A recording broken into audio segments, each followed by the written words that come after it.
Hello, I'm going to show you how I replaced the low beam headlights in my 2016 Subaru Legacy 3.6R. Now the reason I'm making this video, or my video, even though there's a bunch of others, is that when I was looking for information on how to replace mine, I found that no other video or guide looked quite like how mine looks. After a couple hours, I found out that my Subaru came with OEM HID, or high intensity discharge, or Xenon headlights for the low beams, and every other video was talking about how you'll need 9005 halogens for the highs and H11s for the lows and fogs. In our case, and I'm assuming ours because you probably searched for this size, our low beams are D4S. Now the first thing I want to clear up is that if you're switching from these HIDs to LEDs like I am, D4S and D4R LED headlights are the exact same in our case. It won't matter. So the packaging where it says D4S or D4R can be interchangeable. That's why often when browsing all the products, they have both sizes in the title. It's just the difference between reflector and projector cases. I'm pretty sure, don't quote me on that. In our case though, ours are projector, I think. I hope ours are the same. But okay, with that through, let's start looking at this image here and bring up what ours looks like, our HIDs.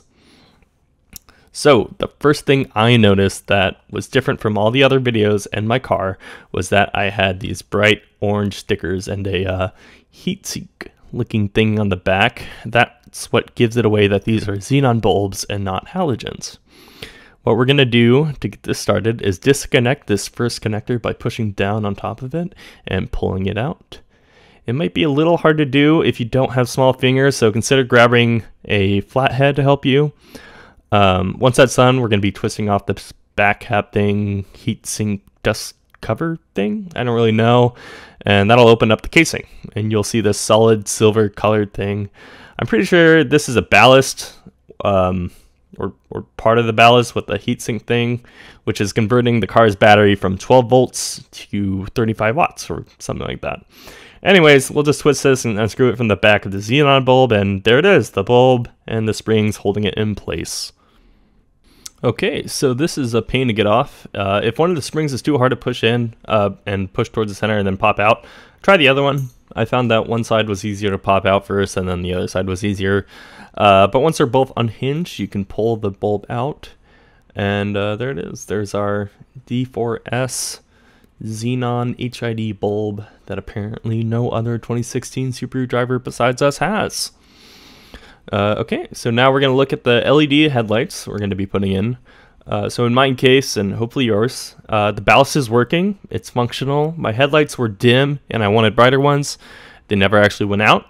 If you're trying to determine your ballasts are working, there's other videos on it, but basically I think it's as simple as switching one headlight with the other and seeing if it actually shines. So for example, if your left headlight is out and you take it out and you put it on the right one, which was working and now it doesn't shine, that means the headlight has broken. But you'd also probably be able to tell because the filament inside the bulb wouldn't have been non-existent. So I guess that's the fastest way to tell, but you get the idea. All right, sorry for rambling on about that. Back on track. So if your ballasts are working okay, you are 100% able to buy just the plug-and-play LED for D4S headlights that you see on Amazon. I know I was a little skeptical and went out on a whim, but now you don't have to worry about that. Kind of sketchy wording. It's true. It's literally plug-in and it works. If our ballasts were bad, then we'd have to dive into some wiring, splicing, and whatnot to bypass the broken ballast power conversion and go straight to the battery for the new LEDs. It's kind of annoying. But anyways, to first install these new ones, and I think other brands are going to be similar, we have to install this chuck, I think that's what it's called. Anyways, we have to take it off the LED first, and then we have to put that in where the xenon bulb was previously. Make sure that this square notch at the top is located at the top when you put it in. Okay, so now this thing, man, I think I was lucky. This thing is pretty slippery, so I recommend like putting your finger inside of it and fingering the headlight holder with it. I know that sounds wrong, but trust me, you don't want to drop this thing in your engine bay. Anyways, once we get that put in, you're going to put the springs back in place. which is much easier than taking them out.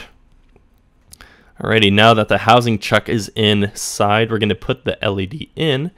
Make sure the LEDs are on the 3 o'clock and 9 o'clock marks and slide it in.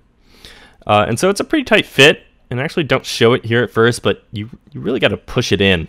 There's some rubber rings that make sure it fits real snug in there, so make sure it gets pushed all the way in.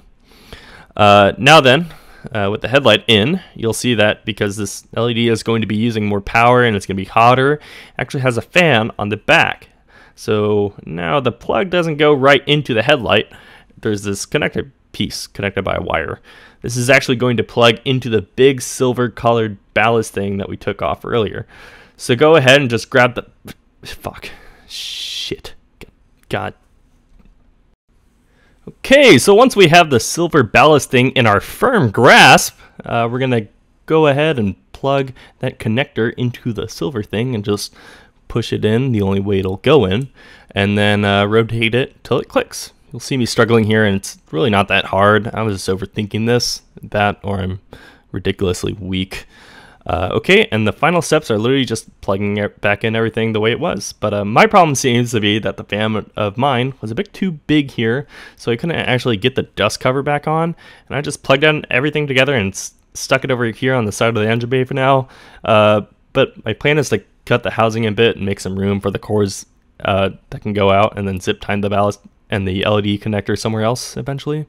But there you have it. Repeat for the other side and you'll have some new LED headlights that were not too bad to install.